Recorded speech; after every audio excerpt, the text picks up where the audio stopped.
we are really very saddened as leaders of West Pokot to learn that Operation Security people have landed in Kainuk. And Kainuk is a border of Pokot and the Turkana community. We are also being informed that they have been given express direction by the security agencies and so to carry an operation along that border or that area of West Pokot and Turkana. And we as leadership, we are not aware of that. Nobody is aware in West Pokot. Even our people are not aware. People have just been dropped and good enough by the Spirit of God. And God has given us this information that they are going to do an operation in West Pokot. And we, the leadership, we want to say the following. As much as that is work of national government and securities to maintain security along that border, of course, you know, people in terms of banditry, in terms of insecurity in that area, as much as that is their mandate to do their work, we are worried, and that's the reason why we are here, and we are worried that we hope the operation that has been called, the operation that they have sent people to do operation in that border, we hope it is not a response to what the Turkana leaders have been calling. And that is where we are disturbed. And we are asking ourselves, why is operation being called now when the Turkana leadership have been crying? Is the government, and particularly the security agencies, are they already been blackmailed by this failed Turkana leadership who are looking for political mileage from inciting their people?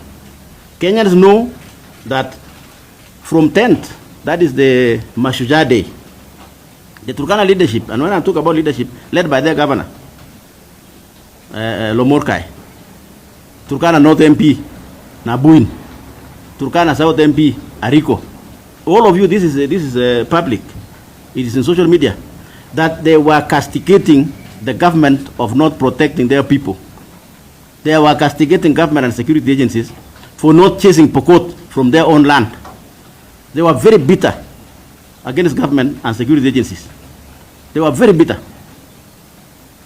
And they called people names, including ourselves.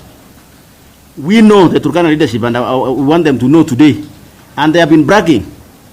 When they are in Turkana, these people, this leadership, which I have mentioned their names, are bragging around, moving around, threatening and intimidating the Pokot people and Pokot leadership.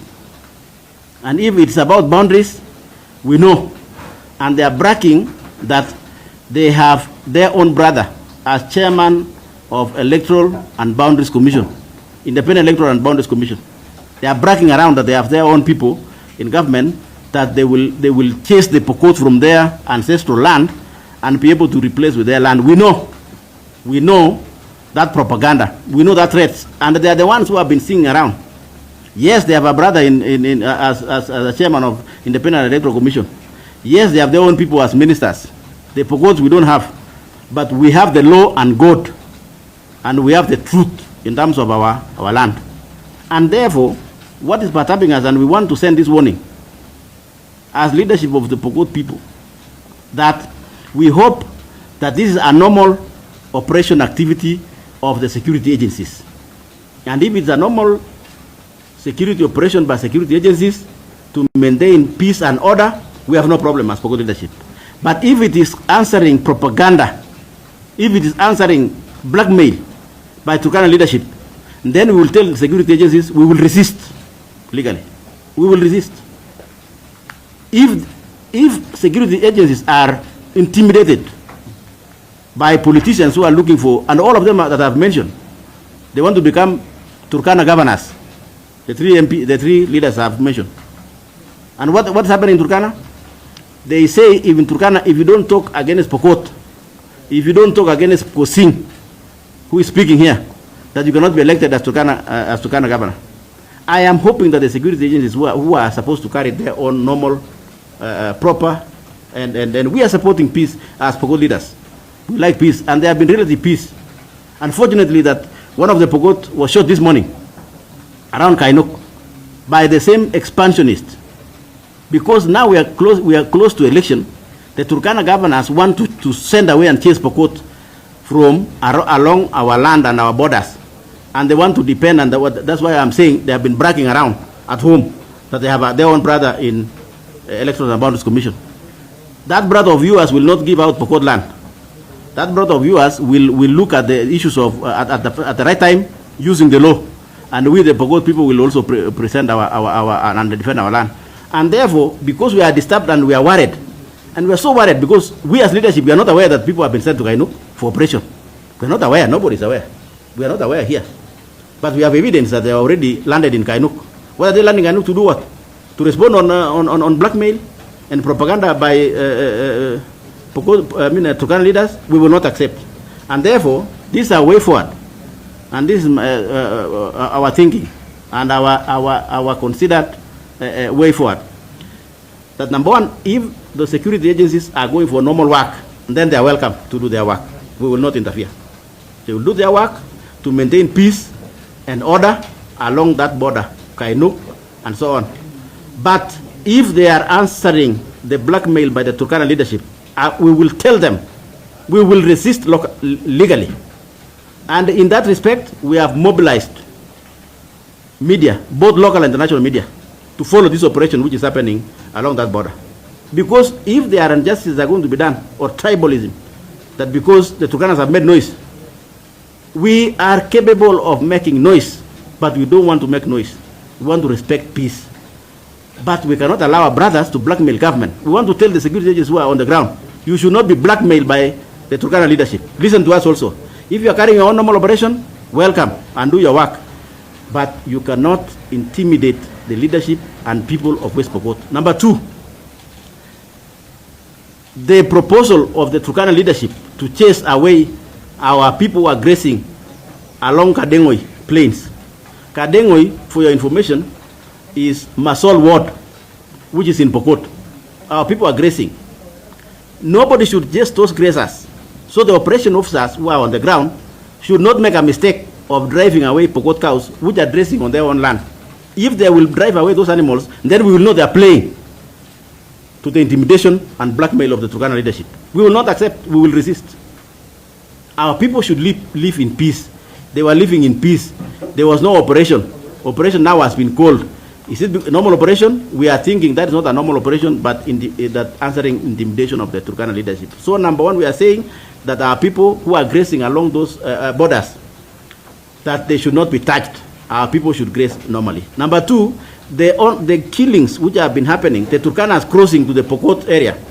This morning, a Pokot was shot in our land around Kainuk.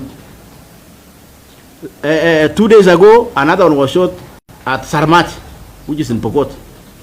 Few days ago, some others were shot in Takwel, which is in Pokot. And there's no animal which is being taken.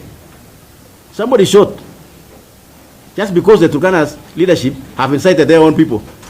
What is happening?